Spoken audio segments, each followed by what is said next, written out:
It's the finals. We're here at Apex Gaming in Caldwell, Ohio. I'm Tandy, joined by Ross Merriam.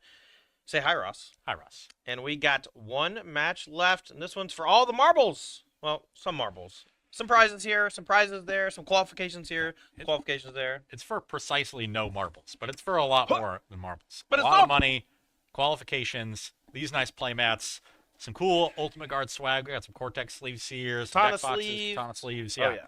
So we're giving away a ton of swag, a ton of prizes, and we got one more match left to go. And the big surprise is it's our 7 and 8 seeds. Turns out being on the draw is pretty good. Yeah. Who would have thought 7-8 seed making it to the finals here? That's pretty rare. We're going to be watching the team of Dillingham, Scotty Doolittle, and their teammate Baker versus Josh Brian Ingle, Baker. Brian Baker versus Josh Ingle, Brandon Carpenter, and Zine Brunny. And we're going to be starting in the standard seat, and that's going to be Brian Baker versus Zine Brunny. And that's Esper midrange versus Azorius Control. Who you got? Love Esper in these control matchups. Yep. Again, the combination of disruption and pressure, really important. We said in the semifinals against May French and the Teamer combo deck, but also important in control matchups. Any deck that's trying to go over the top of you, those are the things that you want. And this deck also has a lot of threats that are just difficult to answer. You know, Wedding Announcement, Virtue of Loyalty, Fairy Mastermind, Rafine, even Denick produces card advantage. The Wandering Emperor can be used as a threat that makes multiple threats. So worst possible. So you're telling me you could just say worst possible. I don't know if it's worst possible. Demir is probably worse for the control deck That's fair. because it's a little leaner. The mana is a little bit better. Yeah. I Uh, mean, wedding announcement's kind of cracked though. You can just sneak that under. yeah, the Esper deck is very powerful. And yeah, I like their Brian Baker's chances in this matchup, but we haven't seen a lot of him so far, and the team's He's you been know crushing with Esper. running through It's it. like So swishing people. yeah, So so all right, gotta get cool. him some camera time. So that's our main feature match. We're gonna be watching Baker on Esper and Brunny on Azorius Control. Our backup feature matches, their teammates in the center seat for Pioneer is gonna be Scotty Doolittle on Niv to Light against Brandon Carpenter on Amalia Combo. Who you got on that one? Niv to It's a Light tough one. against Amalia. Yeah, that is a tough Amalia can one. just kind of kill you. It can, and notably, no main deck fatal pushes in the Niv list has 4 copies of Vanishing Verse, which doesn't exile Amalia. No, it does It not. does exile Wild Growth Walker. Yeah. Has a lot of exile removal because of Leyline Binding as well. I lean Niv. I think the removal matches up well, and if you can, exile a lot of their key threats, then you really blunt the effectiveness of things like Return to the Ranks. All right. I'm going to go with Amalia because of Collective Company and Court of Calling. Absolutely smushing people who tap out for 5 drops that don't do anything. But I like where your head's at, and I think that that's probably the smarter pick. And then lastly, the back seat is going to be Dillingham, who we just watched playing that Omnath strategy in Modern versus Josh Ingle on Archon Creativity. And that's going to be stuff we're going to be jumping around to. So we're here for the finals for the team open. Let's head on down to the feature match area and watch Baker versus Carpenter, Esper versus Blue White. 7 seed versus 8 seed. Azorius Control. Azorius Control? Come on, director. Got him. All right. Just fumbling it all over the place. There we go. It's been a long day. It has been, but we're in the finals here. We're about to crown a champion. Is it going to be Team Brunny or Team... I was just waiting for him to finish typing the name, and I was going to say the team. This is Brian Baker on Esper. I know, but it was blank. That's why I didn't say anything for anyway, you get it. Dedic is the play on turn 2 for Baker. Not that impressive on the draw against the control strategies, but a fine 2-drop against the aggressive decks. Also, the backside with Disturb is quite strong against a bunch of the sweepers, but obviously quite weak against things that exile, and everything seems to exile. Now, we saw an Azorius list earlier in the tournament that had 8 sweepers in the main deck. Bruni's list only with 6 in the main. A few more counter spells with Disruption Protocol as 2 copies. Also, only 1 copy of Get Lost. So he has a more counterspell heavy build to this deck, and that's actually going to be worse against the Esper strategy. Yeah. I do really like Disruption Protocol in general. Mr. Toolshed, I forget his real name, but he's a great Azorius player. He won one of the Star City events a few months back, and Azorius kind of took off in the format, and it was like right after No More Lies was printed. And now, though, not a whole lot of pressure from Baker, but we got a Virtue of Loyalty here, and that's going to make a 2-2 with the Denick. And Zine Bruni's got a question here. Do you counter this? Seems like, yeah, we do. Yeah, you get both halves of it when you counter the adventure side. Ardenvale Fealty. All right, we're going to go back. Baker's Way. Flash threats. Quite good against counterspell decks because they create pockets to resolve powerful effects. It looks like Baker has a second copy of Denick, which is not great here. Would have preferred to have that Denick get no more lies so he could produce a second threat without having to tap out to activate this Restless Anchorage. Okay, Brunny here. Has it Get Lost, but also has March. Gonna go ahead and march the land. Ew! Ew, ew, ew, ew, ew. Then it comes in. 2 damage. Yeah, 4 copies of March of Otherworldly Light in Zine's list, so Baker going to have to be very careful with activating those creature lands in this match. Alright, but shields are down. We could main phase something like Wandering Emperor and eat the Denick, exiling it, but not sure if he has it. We do have Memory Deluge. Perhaps that's the play.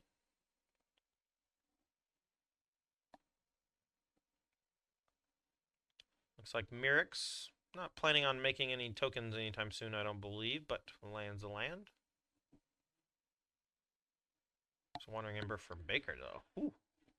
Could be good. Denick keeps coming across, giving Zine a few pokes here and there. What they say, there's no such thing as a bad threat. Only bad answers. Indeed. Tell that to Chimney Imp. What a horrible threat he is. Give him long enough, he'll get the job done.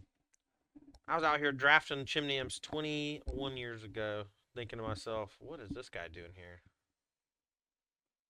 I don't know if they made a worse card since then. I've been trying to find one. Chimney Imp was printed 19 years ago.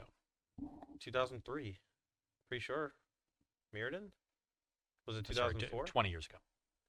Winter What year do you think it is? It's 2024. I said 21 years ago. Yeah. That's 2003. It was printed in 04. Ah. So you weren't drafting him 21 years ago. Okay. Drafting him 20 years ago. All right, mister.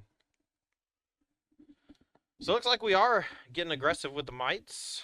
Not wanting to play the Deluge into the open mana. Interesting. Maybe afraid of Make Disappear, but if that's the case, maybe you should have main phased it. Interesting little back and forth. Both players operating a lot at instant speed, being real tricksy.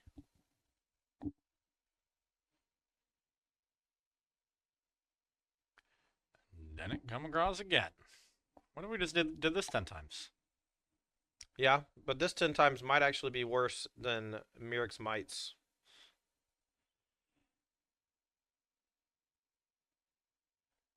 The Mite tokens, the Mite army will keep growing.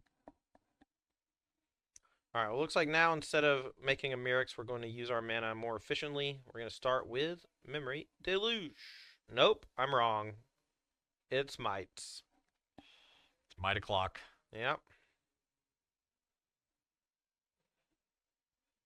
We need a powerhouse here, so we're summoning the Mitochondria. The powerhouse of the cell. Yeah. That'll never not get old.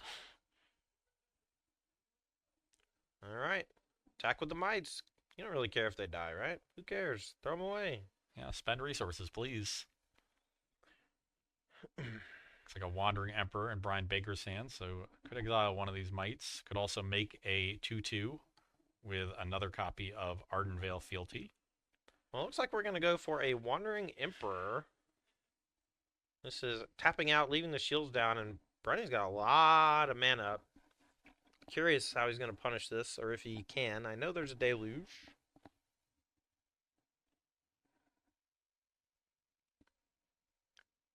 The Wandering Emperor will do a good job of winning this race.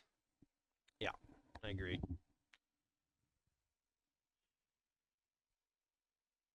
Make a 2/2. There's a Get Lost in Zine's hand. Could use that to clear the way for the mites or deal with the Emperor. Probably just wants to deal with the Emperor.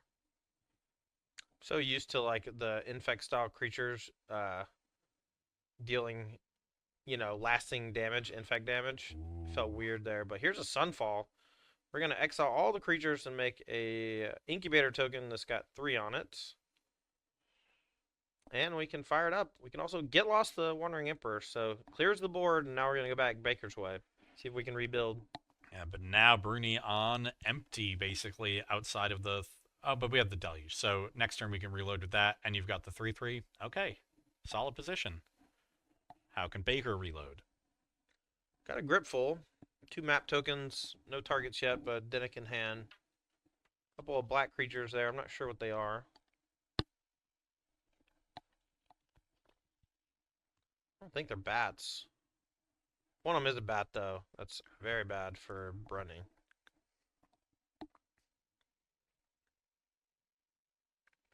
Okay, looks like we're going to go mapping. Door exploring. That's a wedding announcement. Seems like a solid one. I agree.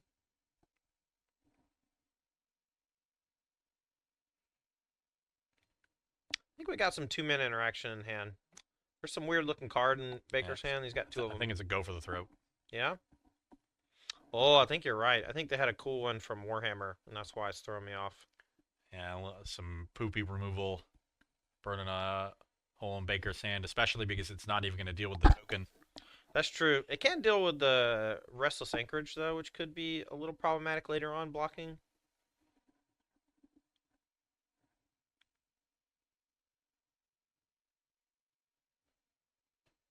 Main phase the Deluge. Only we had cast it 18 turns sooner. I cast it just fine. That's true. Wandering Emperor is a pickup. Sunfall's looking quite nice too, but how about both of them? Pick 2. A cookout tray of magic cards. We're going to go blasting on the Restless Anchorage.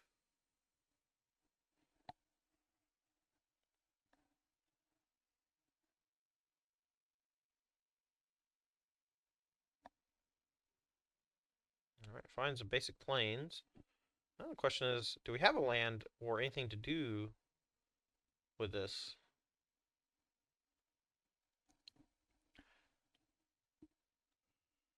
Let's see, as our players shuffle up. And really, the life total is still pretty healthy on both sides. This game is probably going to keep going for a while. And that tends to favor the control deck. Yeah, it tends to favor the Memory Deluge deck. Yeah, once that starts getting flashbacked, it's hard to get back into the game. All right, we got an end of turn. Virtue. I know you know the name of it. You just looked at it. Ardenvale Fealty. Ardenvale Fealty. We're going to bow down. This knight going to come in at flash speed, and then we can play the Virtue of Loyalty to give everything a buff. Oof, and a cut down. A lot of poopy removal in Baker's hand. All right. We do get to map on top of the Virtue. Another removal spell, the Long Goodbye. That uncounterable removal is gone.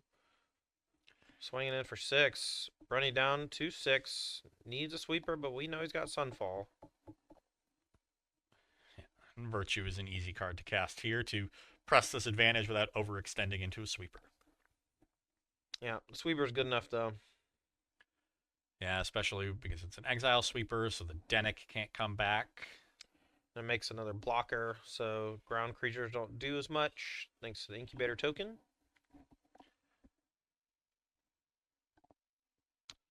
And they get exiled. Another Incubator for 2. Now, does Brunny have anything to do with this 4 mana? If not, do we want to Anchorage just to get a map? Or we could turn on the 3/3 token. Ooh, just going for an Emperor. I like it. Yeah. Shields are down. It was going to get hit with No More Lies. Now it's not. Now we can get aggressive. We already took out the creature land with the field. And we're going to go back Baker's way. A whole lot of removal spells in hand. Takenuma off the top.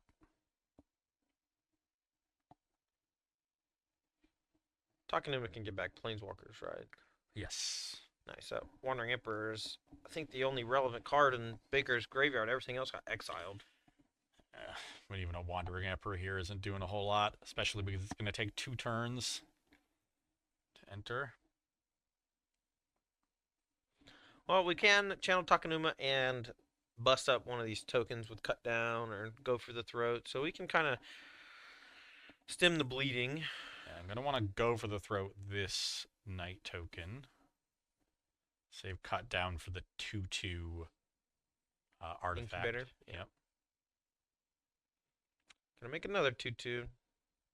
That's why planeswalkers are great. And that's the problem with Spartan removal against them. Yeah. Here's Takanuma channel. Gonna mill 3, get back a creature or a planeswalker. Brunny's gonna respond.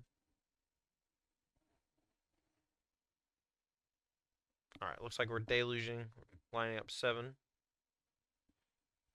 We're just doing this while counterspells are inactive. And that might be the nail in the coffin in game 1. It was hard fought.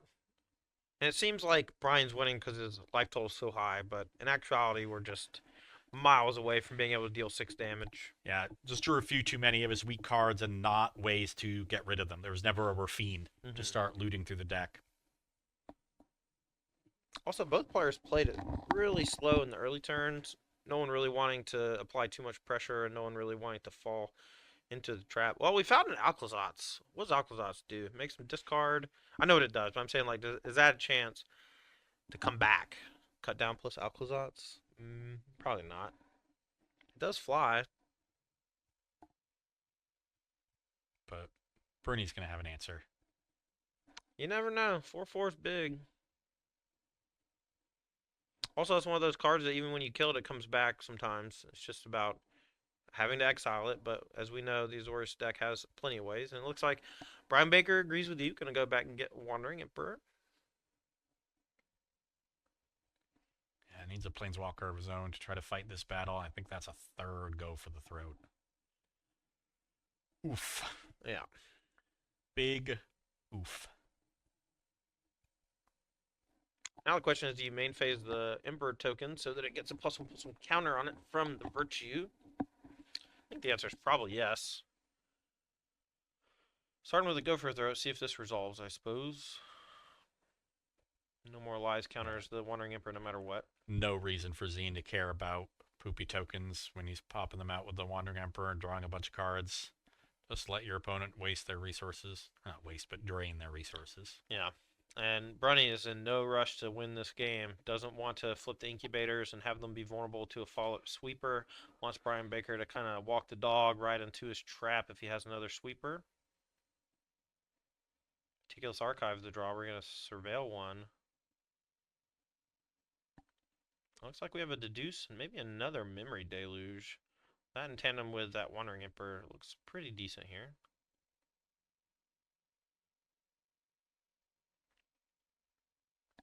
Alright, well, we are going to transform. See if Wandering Emperor wants to tick up, and we do. We can just send that to 4. I think that's pretty safe. Get it big. Attack for 4. Jamming in.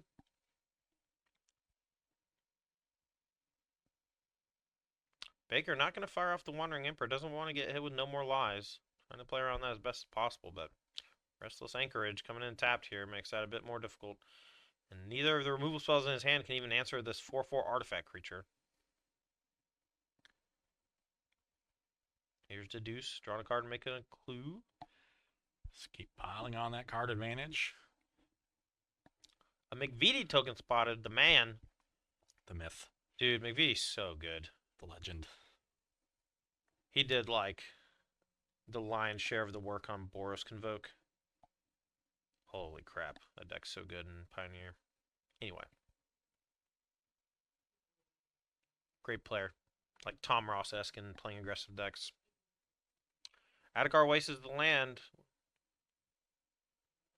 We can tick up the Wandering Emperor again, or we can make a 2/2. Baker says 4 damage, nothing to sweat.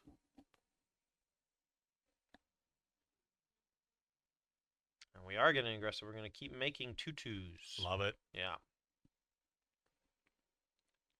We have a deluge that can find answers to whatever Baker plays.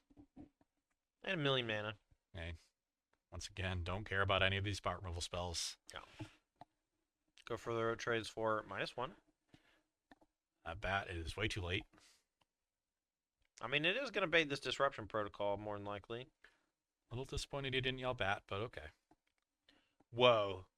You made me feel bad last time I did it, so I didn't want to do it again. It was subtle, but it was there. It was like unprofessional, you know? It was like the feeling I got. I'm also tired. Leave me alone. Now I'm mad. Should have yelled tap.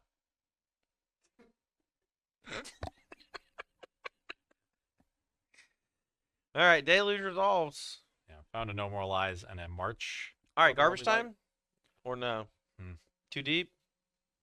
We'll wait. I cannot imagine that Baker wins this game. Give it another minute. All right.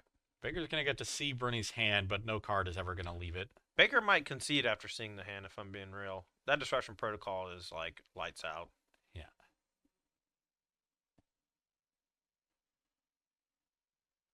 What's that middle card? A deduce. That's Alternate. another deduce. Okay, Yeah. so we have more card advantage and 2 counter spells. Like, good luck. Yep. Plenty of little artifacts off to the side.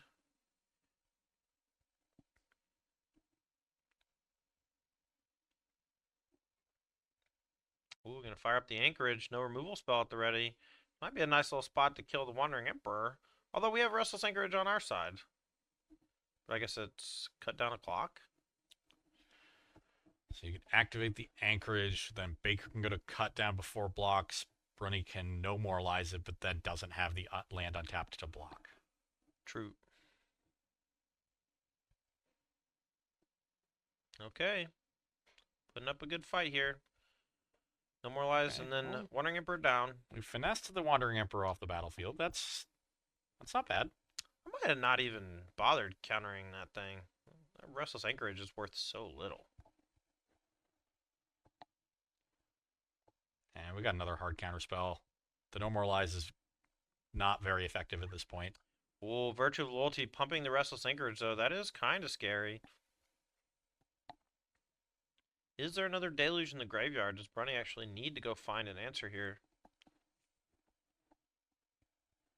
I saw a white card drawn. I wonder if it's an answer to the Anchorage.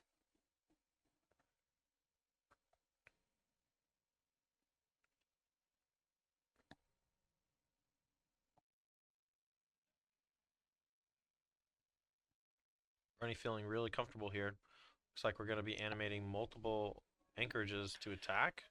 It's beat down a clock. Oh no, Deluge. I got debated. Oh, yeah. They're a blue-eye control player. It's never beat down a clock. That's true. Oh, here's 7 cards in your face. You want to look at them? The Gonjo answers the land. Wandering Emperor answers the land. That all answers the land. Everything's fine. You get it. All right.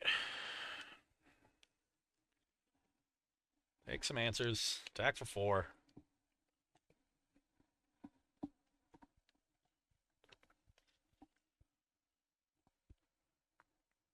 Mr. Director, do we have any answers about game counts and backup matches? All right. Director gonna give me some. Let's see what's going on with the rest. Maybe we can move over. All right, down to 17 is Baker. Tough sledding. We'll see if he can find a way out of it, but his deck's not really designed to fight these attrition wars super late game. Even something like Wedding Announcement, probably not good enough. I mean, land drawn for turn. It's tough. Well, we can send in with the Restless Anchorage, bait some removal, and then maybe resolve this Wandering Emperor and answer the token. That wouldn't be a bad sequence of events.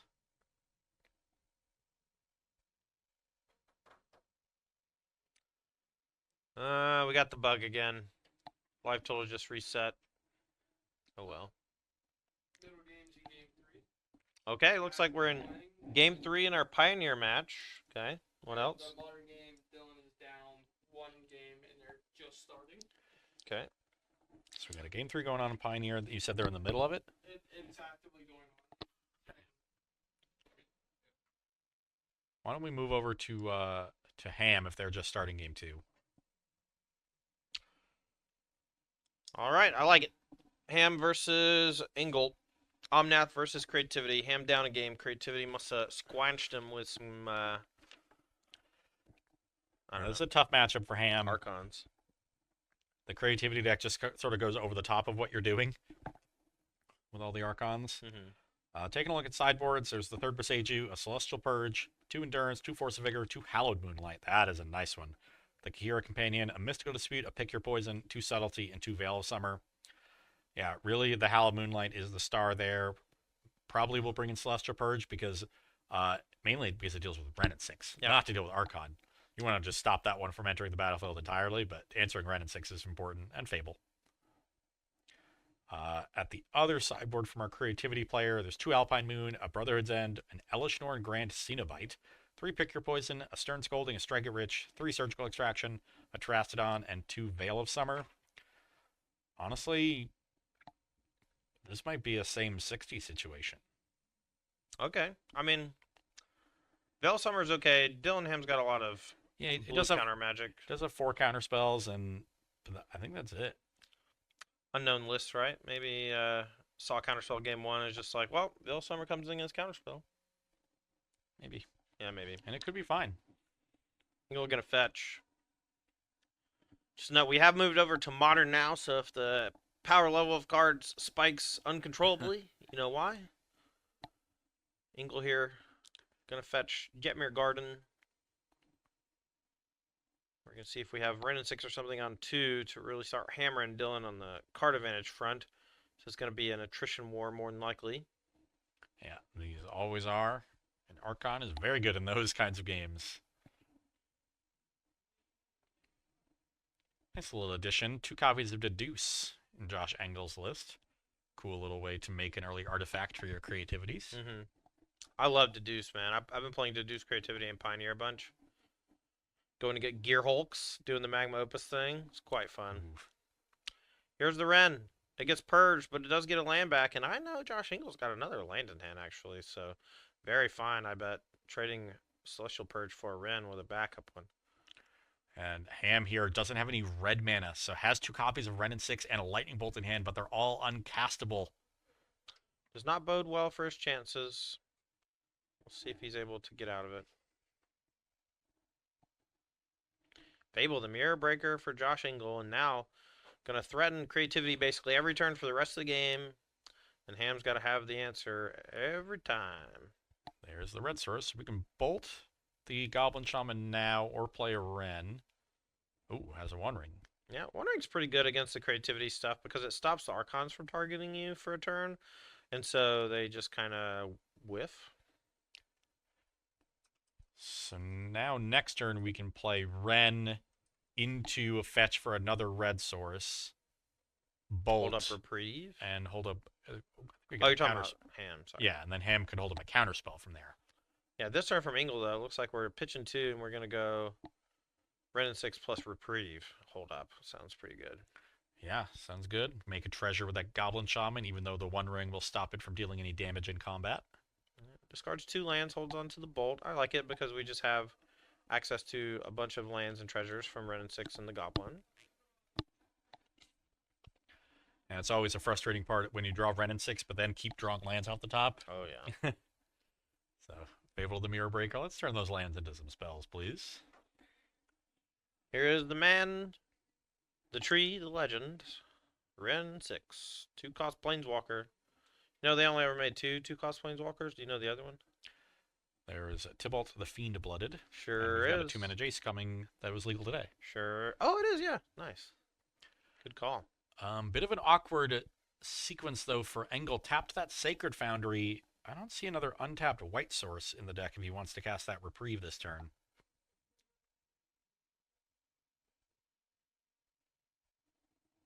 It's a good point. Maybe he doesn't really care that much about it, but maybe it's a misstep on purpose, or on accident, but maybe on purpose. Maybe just wants to be fetching Dwarven Mines. And could be one of those mental things where you see Arid Mesa and just assume it can get white. Yeah. Okay, Goblin down. See if Dwarf is coming.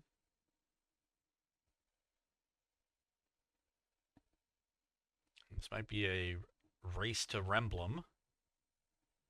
But both players have plenty of other things going on. The One Ring for Dylan Ham, Fable the Mirror Breaker for Josh Engel, and plenty of cards in hand. We are settling in for a long one, I think. Yeah, Dwarven Mine comes in. We get a Gobbo, or a Dwarf, excuse me, and then we're going to deal 3 to the Ren with a Bolt. Okay, so now the dwarf can finish off the Ren in combat this turn. Let's make sure we move to chapter 3 on that Fable. Ooh. Can we remind them of Yeah, that? That is we a got turn-based it's a action force thing. director. Go tell them. Oh, Oh, he did. they got it. Cool. All right, Arid Mesa's the land. We can do a bunch of stuff here. It looks like Teferi Time Raveler might be the play, and that might force Ham's hand. Yeah, that will definitely bait the counter spell. Teferi's pretty good at that. It's like when your opponent leads with silence. It's like, Yeah. what do you do? I guess I'll counter it. If you don't counter it, counter spell's not really doing anything. Old TJ got me effing him one time we were playing here. He freaking hit me with a silence when he was playing Lotus Field. It's like, come on, man. Why you guys silencing your Lotus Field deck? I got clowned. Ooh, Spell Pierce back on the counter spell, so this Teferi is going to resolve. Nice. Okay. Do we bounce the ring? Is that something? I don't think so. I mean, it's so scary sitting in play. It costs so much to recast. But then it just buys Ham a full turn. He's going to draw 3 cards off of it basically anyway on the recast. All right. Alright. Engel agrees with you. Oh, yeah. It's because I'm a genius. I'm actually a time traveling wizard from the future, but only when I play video games that I've played before. That tracks. People in town are like, hey, where's this thing coming from? I'm like, I know. Full grip for Ham. We'll see how he wants to play it. Immediately redeploys the ring. But we got the Ooh. reprieve. Send it packing. And Ham no doesn't count- have the answer. Well, Teferi's stopping any counterplay on the reprieve, so Looks like Engel's got it locked up. I think this is game over. Ham passes. He has a lightning bolt in hand. Probably wanted to cast that, but Teferi's going to stop him from casting it on Engel's turn. So I thought it was a lightning bolt. I think it is one of them black border bolts. Yeah. It's tough. Maybe just frustrated playing suboptimally, or maybe has something else in mind, like maybe trying to keep the Ren from getting an emblem. Yeah, that is definitely something to watch out for, but he is under the gun here. At 11 life, likely going to take 4 this turn from Reflection and Goblin Shaman. I don't know what just happened, but it seemed like Engel killed Ham. So, just going to say. Yeah, I that's think a happened. bunch of Archons are about to enter the battlefield. Okay, well, Josh Engel wins 2-0, and there's a good chance that that might actually be the end of the team match. Let's double check. It is Carpenter one. Cool, excellent. So Josh Engel's team of Engel, Brenny, and Carpenter take it down, and they are your champions here at our Yeah. first Open of the year and our first team Open. Well done. Yeah, congrats to all 3 of them. They have now qualified for the next regional Yeah, tell them championship to send me the captain only. and the Apex Invitational in November. Yeah, tell them to send me exactly the captain, and if they send more than that, We're Then they gonna- forfeit. well, it was a wonderful day of Magic the Gathering. We're not quite done yet. I'm going to let Ross interview the winner here, and we're going to tell you a little bit about what they've won. The winning team earned $1,500 to split between them. The 3 winners all get the Boseiju alternate art playmat for all the AIQ champions. You can earn one of these if you participate in any of our Apex Invitational qualifiers. You can check out apexgaming.gg for more info. These players also each receive 18 points on the leaderboard, which vaults all 3 of them into first place for the first event, which is pretty awesome. And looking to maybe win Player of the Year after a long one. Looks like the team captain's here. I'm gonna let you step in the booth and talk to Ross, and Ross can ask you some questions, and I'll get out the way. Come on up. Whichever way you want. Well fought, Now- well played. Thank you. Yes, congratulations. Thank you. Okay, now I'll let you have yours here. This will be your Boseiju playmat, but all 3 of you will get one. Todd's got the other 2 by him, so that is yours now. Now, so decks y'all played. we got Blue White Control in Standard, Amalia in Pioneer, and Creativity in Modern. Really, none of them I would describe as the default best deck going into the format. So, was this just a case of the three of you saying these are the decks we're comfortable with? For the most part, I trust the teammates. We've played with each other before. We've done very well before. They're all great players, so I figured it makes sense to just let them do what they want to do. I was gonna do what I want to do, and yeah. Awesome. Yeah, I love that approach too. So glad to see it working out for y'all as well. And do you take that approach also into the matches? Is it let everybody play, don't really interrupt all that much? Most part, yeah. I trust my teammates. I'm more of a supporter. Like, if you need a bottle of water, I'll go grab you some water. But like, and everyone's the same way. Grab some snacks. But I trust they're gonna play good games. I'll play good games, and yeah. Well, it seems like y'all played a lot of good games today. Yeah. So congratulations Thank again, you. and we look forward to seeing you for the rest of the year, and especially in November at the Invitational. Thank you. Okay, Todd, let's get back in. Your teammates were stoked about the safety mats. Your opponents were mad that they didn't get one. Well, they got plenty more opportunities to get them. All right. Big raid from Misplaced Ginger. We appreciate you. Thank you so much. Yeah. That's Derek Pite, very, very strong streamer and player. Yes, so thank you very much. But we've just finished our coverage for today. But don't worry, Todd and I will be back here, same channel, tomorrow, 11 a.m. 11 a.m. Eastern Time. Modern 5K. For an individual Modern AIQ where we'll punch another player's ticket to the Invitational in November. So make sure you set your alarms and you join us for that tomorrow. All right. I'm Tandy. That's Ross. See you later.